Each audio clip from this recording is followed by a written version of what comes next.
Hey guys, welcome back to the channel. Today we have a new premium deck profile to go through, a new comprehensive guide, and that is for another one of these, long-standing decks, and that is Regalia. Regalia is a pretty accessible deck with a lot of cards coming from the V Clan collection. So a lot of these cards are actually very accessible. Obviously there are some older cards, but most of them come in like PRs, commons, and yeah, very easy to obtain cards. I guess there's like one or two cards that are a little bit harder to find, but alas, this deck is a very strong deck, and the deck hasn't really changed much. So this is a deck that we'll cover this time around for the premium format. If you guys need any coaching, my link is in the bottom right hand corner and in the description for my Metafy. Feel free to book a session and we can get started. Okay, if you guys haven't already, click that subscribe button for all notifications on this channel. So Regalia is a Vanguard-centric deck. So if you like playing Overlord, if you like waifus, and you want both of those components into the same deck, this is the deck for you.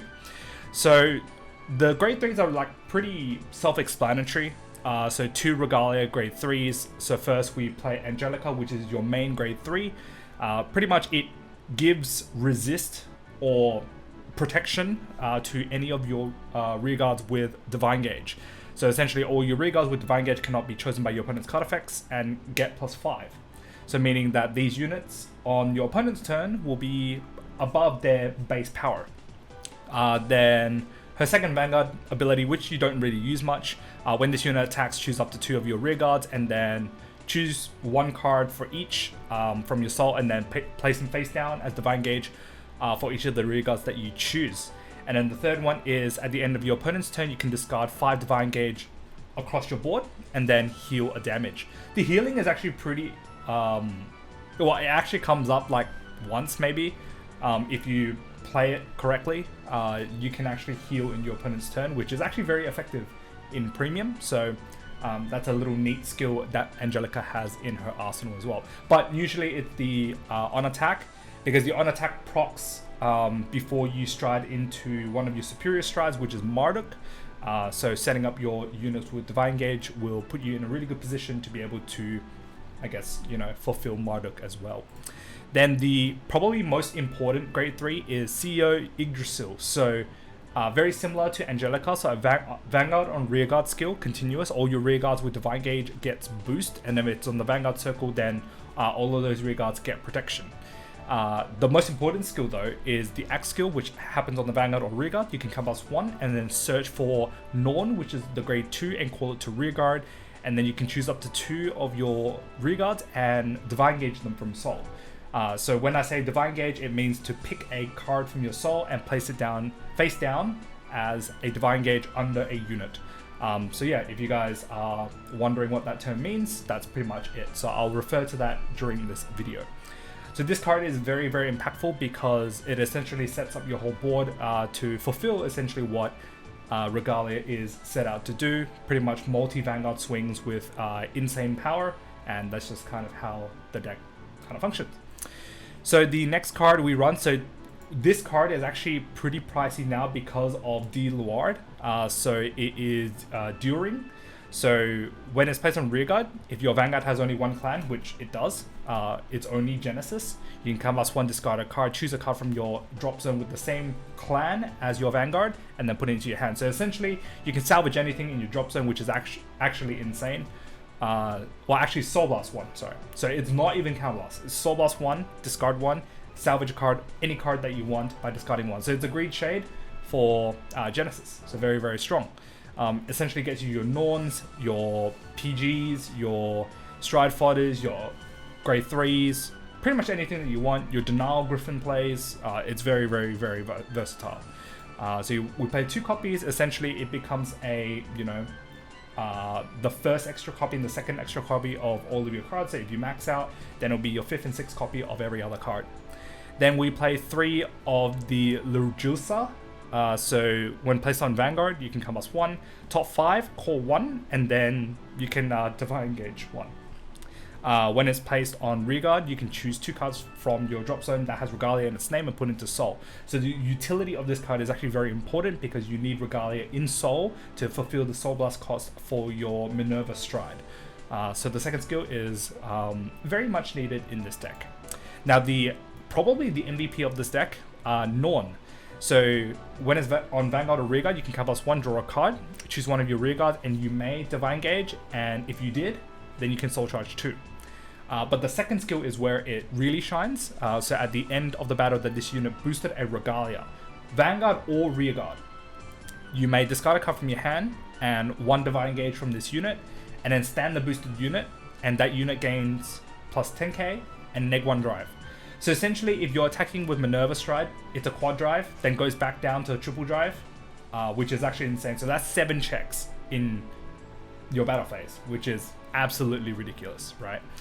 You put this on Rearguard on like a Force 2, it makes it really, really strong because you just stack triggers on that unit and then your opponent is forced to guard that unit. So yeah, this card makes essentially what Regalia is today. So Norn, a very, very powerful card. And obviously with During, you have a 5th and 6th copy of this as well. Then Thrud. Thrud is essentially your early game piece to kind of set things up. So when it's placed on Rearguard, you may Divine Gauge this unit, and then at the end of this battle that this unit attacked or boosted, if this unit has 1 or more Divine Gauge, move all of it to another unit, put this unit into Soul and draw 1. So you can actually transfer Divine Gauge from this unit to Norn, and then attack boosted by Norn, which allows you to essentially, you know, restand your Vanguard.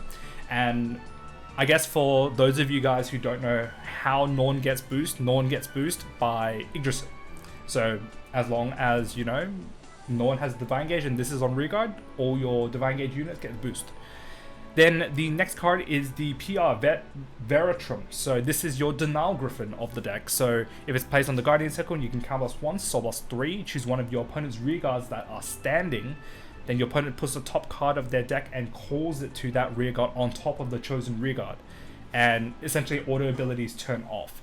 So if there's a pesky rearguard on your opponent's side of the field, you just pretty much play this from hand. And then you just replace the unit, which is absolutely bonkers. Obviously you kind of need to play with this in mind, so you kind of have to like pre-prepare it by having 2 of these in your deck. When you have 7 drives and a bunch of ways to be able to draw, you're essentially going to see this anyways. So yeah, very, very strong grade 2. The next one, a very good versatile card, so Var. When this unit attacks or boosts, you may Divine Gauge this unit. And then an axe skill, you can discard one of this unit's Divine Gauge and Soul Charge 3. And then following that, if you have a Vanguard with Regalia, you can retire this unit and countercharge 1. So sometimes, you know, you only have 1 counterblast to work with. This card essentially counts as, you know, multiple counterblast because you essentially countercharge, right? So a CB210 can essentially be worked with while having 1 CB. So yeah, Var is a very versatile card, allows you to essentially get the soul that you need to fulfill some of your abilities. Then we play 4 of the RR Regalia PG. So this is probably the hardest card to get. This card came back in the G era. Essentially when this is soul blasted or put into the drop zone from your soul, you may bind another copy of this from your drop zone and then add it to your hand. So yeah, well you bind the soul blasted card, the soul blasted copy of this card, to get another copy from your drop and add it back to hand. So essentially you have recyclable PGs, which is, you know, always a good thing, and it's free because you're soul blasting it, which is essentially Genesis's costs. And pretty much if you're just soul blasting it for free, you know, you just bind this, grab a PG, happy days, right? So yeah, very, very strong PG, and because we're playing this, it allows us to be a bit more aggressive on the trigger lineup, playing maximum crits and then obviously the OT as well. Then the last is the Regalia specific Stride fodder. So you can place this on Regalia from hand, show a grade 3 with Regalia, and then search for any Regalia in deck and add it to hand. This is very useful because if you only have Angelica in Soul, then obviously you want to find Yggdrasil as well. This card allows for it, so essentially this becomes a 5th and 6th copy of Yggdrasil or Angelica in deck. So yeah, very useful card. And then obviously the Stride fodder, so you can ditch it as a grade 3 for Stride. We play 1 of the V-Starter. V-Starter is always good. Getting Quick Shield is always good going second. And obviously Guardian Shield with the Harmonix Messiah. And then the trigger lineup, like I said before, is essentially 11 crit and then 1 OT. Previously, Regalia used the Keta OT and essentially you decked out, but now you have the blue OT to be able to salvage anything from drop, which is actually really strong. So you can salvage your Veratrum, your PGs, your extra Yggdrasils. You can pretty much salvage anything that you want at the given time. And then it still gives crit, which is essentially the purpose of the OT, right? To essentially give crit to your Yggdrasil so that it can restand. OT is actually really strong in this deck because you just pop it on a unit that is in front of a Norn, and then the Norn restands it, so you essentially have 200 million power attacks with crit, right? Very, very strong. If your opponent doesn't have a way to deal with it, then too bad, right? For Heal Guardians, because Heal Guardians are good, you can play the CC Heal if you find the need to. The CC Heal is Regalia, so, you know, more Regalias means slight more consistency. But I don't actually think this deck has any resource problems because the deck has so many, you know, utility cards to be able to refund your resources anyways. Then you play 3 of the Stride Fodder crit to be able to max out on some of the other crits, because you're running already 2 of the grade 1 Stride Fodders. Dropping the Stride Fodder crit down allows you to play better effect crits, such as this one. So you play the Kukurihime, which is Regalia related. Very important because sometimes you need Regalia and Soul, and this card just chucks it into Soul, and then if you have a G-Zone face up, you draw 1, so it's a free recycle, essentially. So you're cycling a 10k shield for something potentially better, maybe one of your combo pieces, and it's a Regalia and Soul, which fulfills the name requirement for some of your Soul Blast costs. Then the last one, this is actually a very much needed upgrade, so this is the Fenrir crit, or draw crit. So if you damage it, then obviously you draw 1, but it acts as a crit, right? Crits are much welcome in Regalia, and this is actually very welcome because now defensively you can start hitting draws, so the hand that Regalia has now increased, which is very, very good, right? So yeah, the deck I think hasn't really changed other than the crit. I think the crit adds so much flexibility into this deck, and it allows it to be a little bit more tankier than what it was before. Now looking at the G-Zone, so we play 2 air. So this G-Guard is essentially a 30k shield by choosing 4 different grades from drop and putting it into Soul. If you put 2 or more, then it gains +5, and then if you put 4 or more, it gains +10. So sometimes it'll be, you know, 20k shield, sometimes it'll be 30. 30 is always welcome. Then we play 2 of this Premium Collection Dragon, so Gajdana Ruja. So essentially, when this unit attacks, you can flip up a card in your G-Zone and then put any number of different grades from drop into Soul. Note that you can only put 1 copy, but multiple different grades into Soul all at once, and this unit gains +10. So automatically, it is a 38k attacker because all your grade 3s are base 13. But the second skill is what matters. So when this unit, when your opponent's unit is placed on Guardian Circle other than from deck, you can Soul Blast 3, retire it, and then your opponent calls the top card of their deck into the Guardian Circle. This is very useful because it kills G-Guards, right? So if your opponent has like a beefy G-Guard, sorry, too bad, Soul Blast 3, you just call the top card of your deck, and if it's a grade 3 or a 5k, then you feel really, really bad. The only problem with this is that it doesn't kill PGs. So pretty much, if you're guarding this, you just drop a PG and you call it a day, right? But the thing is that this works for the whole turn. So if your opponent's rear guard is attacking, you can Soul Blast 3, retire that. So it works for all attacks. But yeah, pretty much the only efficient way to kind of get around this is to like drop 15s, bait your opponent into Soul Blasting 3 to retire it. And if they don't, then, you know, great, right? Then you're able to guard through the turn. But the power that, you know, this deck actually gets is pretty ridiculous. And the fact that you get 2 Vanguard swings because of Norn, very, very dirty deck. Well, dirty card to deal with. Then the next one is Anavata, which is a PG guard. So when it's placed on Guardian Circle, you can put a card from your hand or rear guard into Soul. This unit gains +10 until end of battle. And you put a total of 2 cards from your hand or rear guard into Soul, and then you choose one of your opponent's unit and neg 2 crit, right? Essentially a PG, because you neg 2 crit on one of your opponent's units, they have to get crit to essentially deal you damage, right? Very, very strong G-Guard, and you know, with the board presence that Regalia has, this G-Guard is very, very versatile for Premium as a whole. Then we have one Amaruta. Sometimes you can just win. You Soul Blast 15 and you just deny Sentinels. So when this unit, after this unit attacks, you can Soul Blast 15, stand one of your rear guards, and your opponent cannot call Sentinels from hand for the whole turn. So, you know, if your Yggdrasil is like massive, then your opponent kind of has to deal with it. And if they can't deal with it, then too bad, right?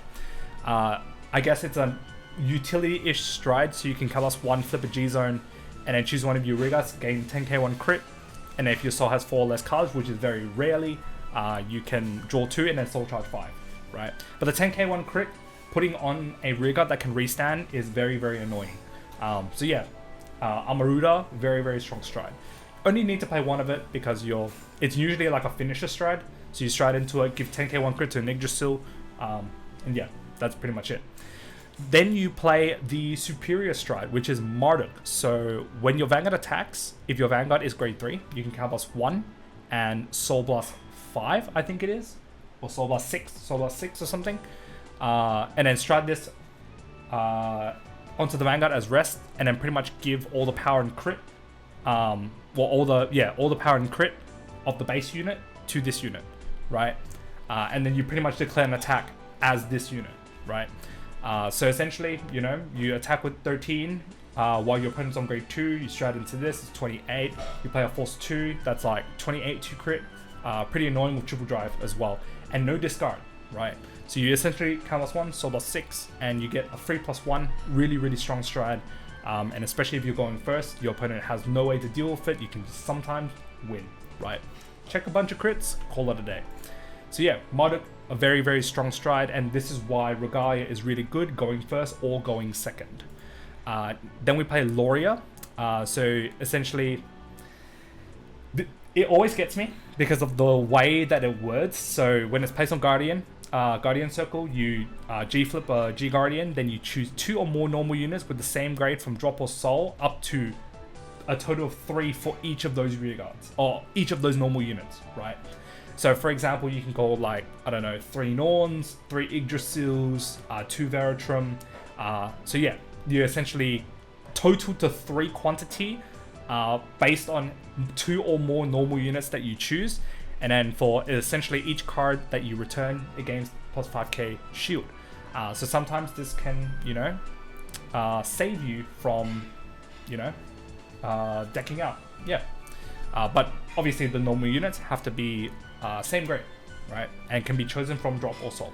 Yeah. So very, very strong G-Guard, very beefy G-Guard.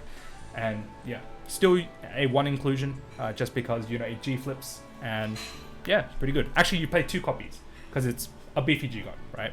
Harmonix Messiah, everyone knows why Harmonix Messiah is in there, because of the Guardian Shield. Sometimes you get damage denied, you can take 1, draw 1, and then if you're playing against, you know, Chaos or Link Joker, you can just unlock a whole bunch, right? But the main star is Minerva. So you Soul Blast 3 with Regalia in the name, and then choose her from the G-Zone and flip her face up, and then your Vanguard gains 10k and 1 drive. So triple drive becomes quad drive, and because you're restanding a neg 1 drive, then you become quad drive into a triple drive with Norn, right? So which is why that's 7 checks. But also you can actually get a 3rd Vanguard attack. So with GB3, you can Soul Blast 6 Regalia in its card name, and then you choose a card from your hand and discard it. Choose 1 card and discard it. Really disgusting. When this unit attacks, you may pay the cost. If you do, at the end of the battle, you can stand all your units with Regalia in its name, and this unit loses 3 drives. So you go from 4 drives to 3 drives to 0 drives. So that's 3 Vanguard attacks, and with crit, because you're playing Force 2, very, very strong stride, and this is why Regalia is very, very good in Premium at the moment. So I guess some inclusions, you could probably cut, like the most flexible cards would probably be like one of your PG if you want to play, I don't know, a draw PG for some odd reason. I think 4 PGs is really good. During is okay, you don't really need it. You can bump up like Veratrum to 3, the other grade 2 to 4 if you really want to max consistency. Other crits that you could run the Intersoul plus 10k crit if you really want to. There's not very many other like Regalia-esque names. Another card that you could run is the red OT. to essentially give it to you. Yggdrasil, attack, restand, Norn, attack, restand. So you essentially get 3 attacks with 100 mil. So that's another thing that you could do. But otherwise, like, the deck itself is actually pretty defined. I think that's the word, defined. Very structured. The skeleton is kind of there. Majority of the cards is irreplaceable. Alright, so we're just going to go through a simulation of this game and just kind of how everything pans out. So we'll just draw our 5. This is pretty good. So that means that you have a grade 1 to be able to fish out for your Angelica, which is what you want. And then Yggdrasil, your main star of the show, to get Norn out. Pretty good hand. And then obviously, hopefully your write-up will all be Regalia. So 1, 2, 3. This is a very, very good hand. So pretty much your Lurigissa is the card that you want to ride. Top 5 call 1 is always good, and then you Divine Gauge it. And yeah, so you don't feel too bad not having Angelica, because Yggdrasil is still okay as a Vanguard anyways.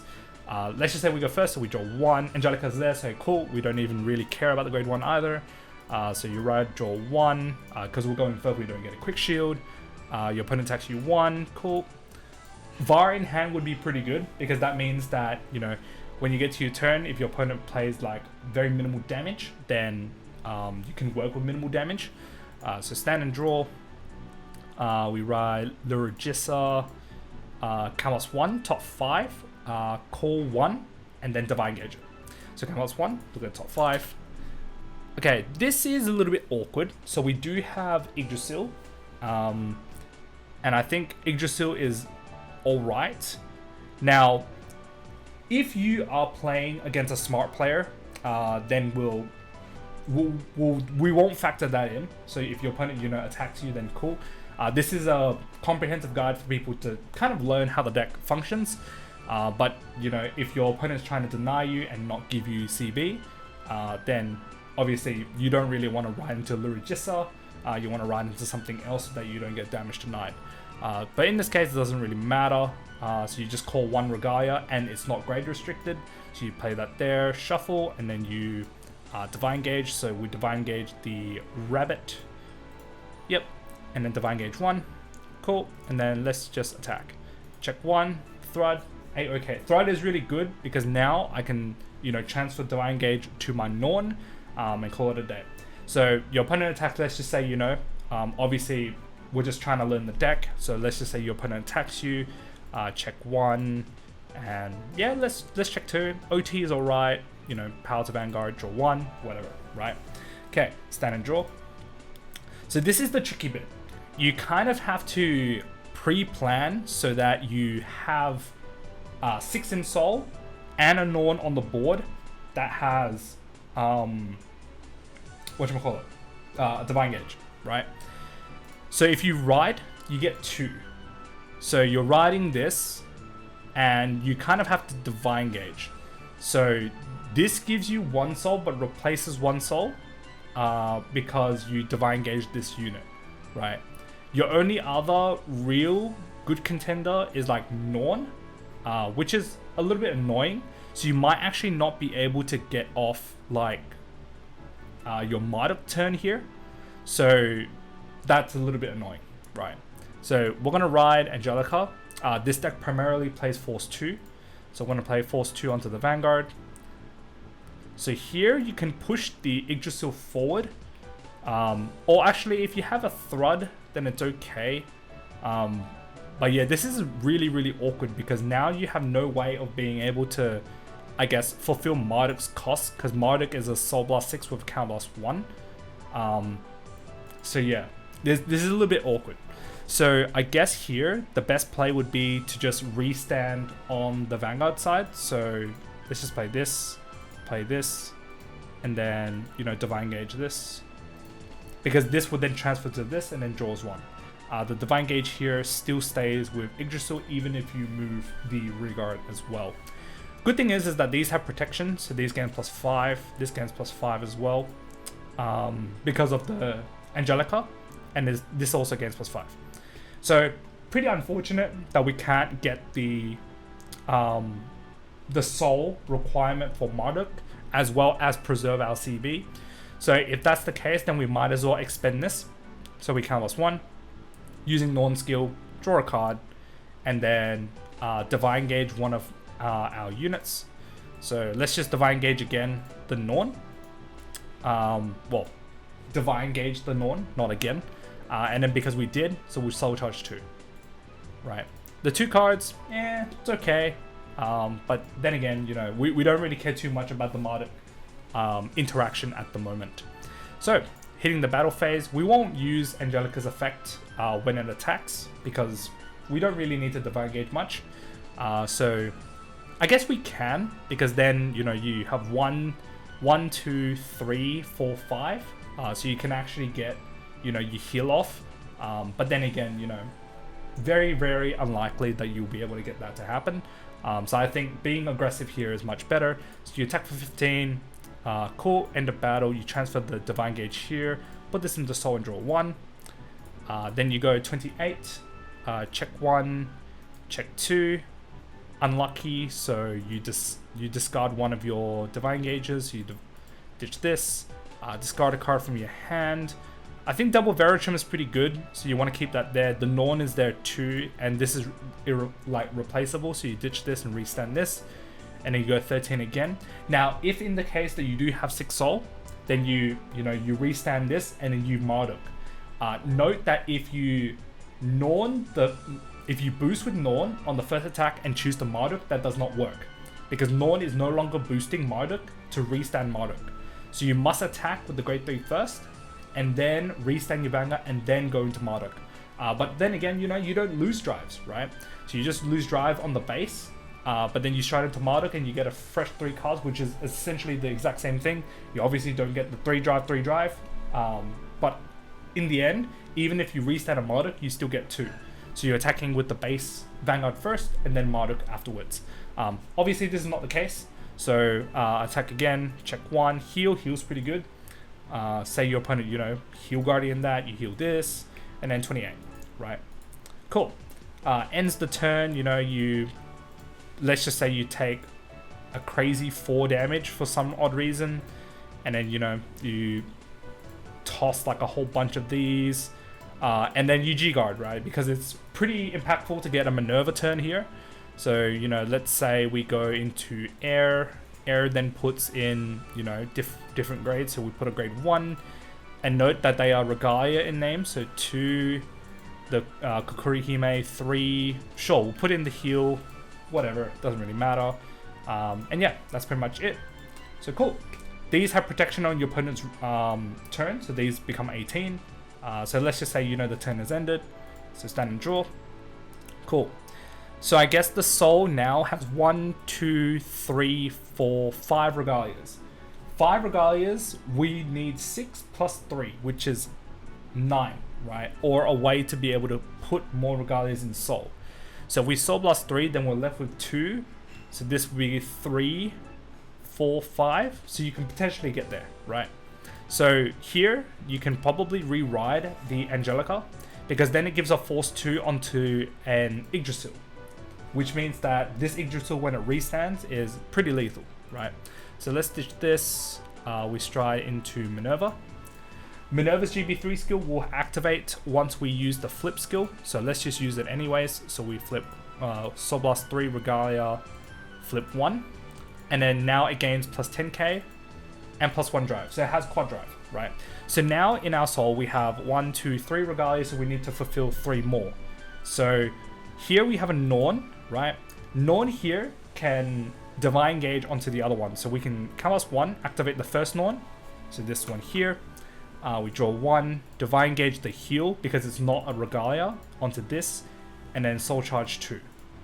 The 2 cards that we Soul Charge, one of them is a Regalia, sure, which is fine, right? One problem, I guess, is now we need to fulfill 2 more. So we probably will need to play the last Yggdrasil. Kind of annoying, but I guess then you can like Norn as well. So let's put the Thrud here. Thrud doesn't really need a Divine Gauge, but I guess we can put it anyways. Actually, We could probably save the soul because then we have the Veritrum later to disrupt on your opponent's battle phase, right? So we'll activate the second Norn. So we proc this, CB1, draw 1, and then put this as Divine Gauge onto Thrud, and then charge 2. So now we've got 1, 2, 3, 4, 5 Regalia, which is fine because Thrud essentially puts itself into soul. So that means we have 6, right? Which fulfills the requirement for Minerva's restand. Okay? So a little bit annoying, but I guess this has boost. I guess then we miss out on a Regalia attack. So yeah, maybe if we did get a bit lucky on the soul charges, then it'd be a little bit better.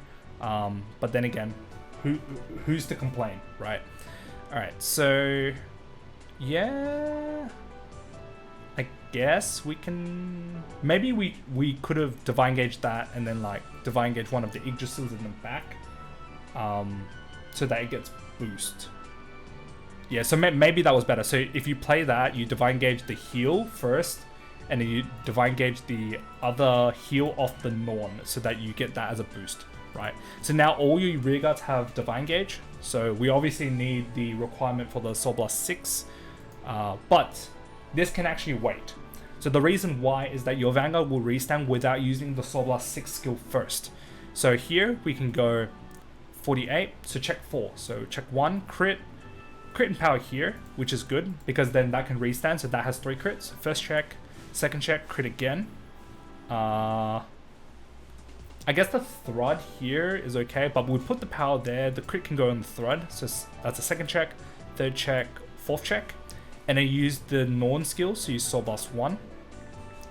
And then you discard a card, so let's discard Angelica. And then it restands plus 10, and it gains -1 drive. So this is a triple drive. But we want to make sure that we attack with everything else first. So this is what, 23 with crit. Then it moves the Divine Gauge onto Norn, goes into Soul and draw 1. So now we have the requirement of 6 Regalia in Soul to fulfill for Minerva's skill. Obviously not as optimal as we want, because obviously we want to keep all the units so that it restands, and then we attack again, so we lose out on 1 attack, unfortunately. So I guess this will go for, 38. We don't want to use the Norn skill on the rear guard just yet. Then we go this, Soul Blast 6, so 6 Regalia, 1, 2, 3, 4, 5, 6. So essentially at the end of battle, you restand, and we have to discard a card as well. Let's discard this. And then at the end of the battle, we stand all of our Regalia units, and they get -3 drive. Now, if we had another PG in the drop zone, we could bind this unit and then grab another PG back into hand, but we don't. So let's check 3. So 1, crit. So I get crit and power here because you can restand this. Second check, third check. Note how our deck is very low, right? This deck runs through the deck like crazy. And then obviously at the end of battle here, you just restand all your rear guards. This has Divine Gauge, so it can still boost, it just doesn't get the ability. So this is 58, no drives, and then this is 48. Then you can use Norn skill, ditch this, discard 1, and then restand this. This gains plus 10, and then attacks for 48, 48 again, with what, 1, 2, 3, 4 crit. Disgusting, right?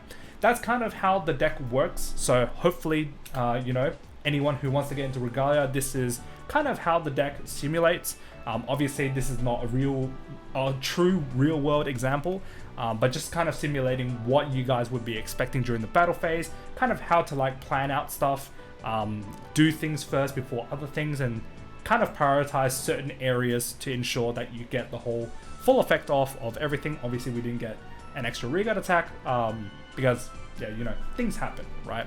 So yeah, that is pretty much the Regalia comprehensive guide.